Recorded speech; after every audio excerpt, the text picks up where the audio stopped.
Hola, esto es algo que debí de hacer desde hace mucho tiempo, pero en su momento preferí guardar silencio porque no estaba listo. Hoy ya lo estoy. Me tomó tiempo entender que no podría seguir avanzando mientras estuviera evitando esta conversación con ustedes. Así que como parte de mi proceso de sanación, hoy quiero hablar. Quiero cerrar este capítulo con respeto. La verdad ya estoy cansado de que cada vez que mi ex tenga un nuevo novio, me relacionen a mí con el tema. Y no quiero que mi identidad y mis proyectos sigan siendo definidos por un error. Un error que reconocí en su momento y por el cual me disculpé. Me mandé mensajes con otra mujer mientras estaba en una relación. Ese fue mi error. Pero decidí callar y la gente interpretó lo que quiso. Y quiero ser muy puntual con esto. Yo nunca me vi con nadie.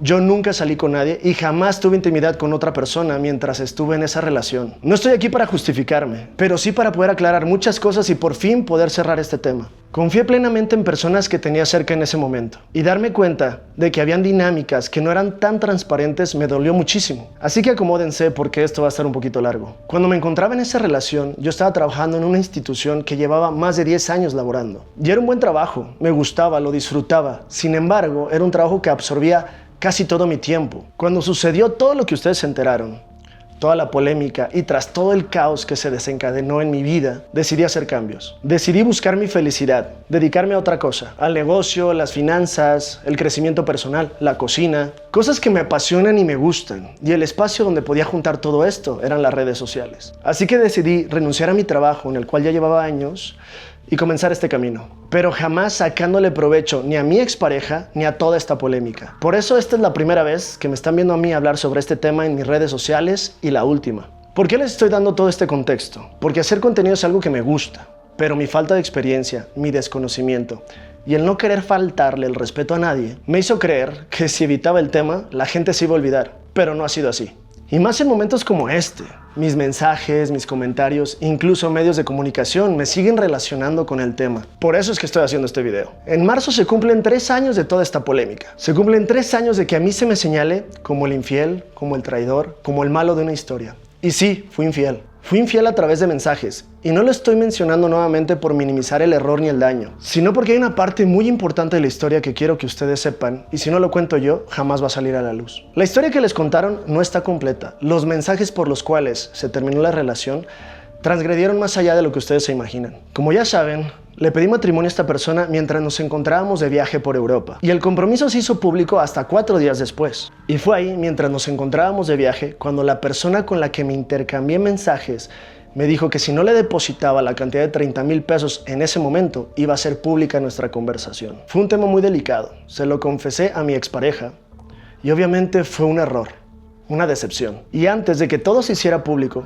era algo que pensábamos que se podía superar. Ella misma aceptó en ver la solución y continuar hasta que todo detonó en redes sociales. En ese momento yo no quería terminar, ni ella tampoco. Por un lado buscábamos ayuda profesional con su psicóloga de parejas para superar el problema, ya que ella quería hacer pública la posible reconciliación. Y por otro lado, su manager, que en ese momento también era el mío, no lo permitía para poder sacarle el mayor provecho a esta situación. Porque sí, amigos, cuando yo regresé de Europa a mi casa en Guadalajara, encontré una carta que decía que ella me esperaba de regreso, pero que eso ya no sucedería. Cuando ella se fue de Europa, yo decidí seguirla, pero por consejos de nuestro manager, era mejor esperar a que se terminara el viaje y darle su espacio. Que claro, para mi retorno, ella ya se había ido con todas sus cosas y ahora entiendo el porqué. Después intenté yo hablar con ella y fui a Ciudad de México para verla. Y sí, yo me encontraba aquí en Ciudad de México en su departamento. Mientras ella salía públicamente a entrevistas, podcasts, a platicar del suceso. Que al inicio se expresaba con respeto y decía que era un buen hombre, pero la había cagado y que había dejado la vara alta. Al ver que hablar mal de mí y denigrarme le funcionaba más, empezó a hablar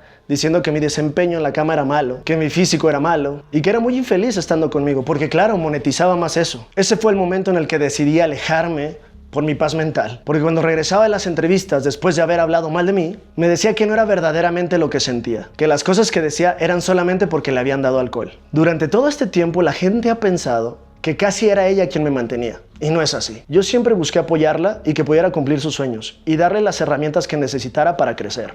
Me da mucho gusto que le esté yendo bien. Yo sé que esto es algo con lo que ella siempre ha soñado. Sin duda, siempre tuvo claro su objetivo y eso es algo increíble. Lo malo es destruir personas en el camino para lograrlo. Hoy veo con más claridad cosas que estaban pasando a mi alrededor que no veía en su momento. Y puedo darme cuenta que no conocía por completo las intenciones de personas que estaban cerca de nosotros. Hace falta muy poco criterio para decirle a alguien que le brindarás ayuda laboral y por otro lado cerrarle todas las puertas. Hoy cierro este capítulo, no desde el enojo, sino desde la aceptación. Lo que pasó ya no lo puedo cambiar, pero sí puedo decidir qué tipo de hombre quiero ser a partir de ahora. Quiero enfocarme en mi crecimiento, en mis proyectos y en las personas que realmente suman a mi vida. Como les digo, este video lo hago con la intención de sanar y que es parte de mi proceso psicológico y lo estuve evitando hasta donde pude. Gracias por haberme escuchado y permitirme contar mi historia. Nos estaremos viendo. Los amo.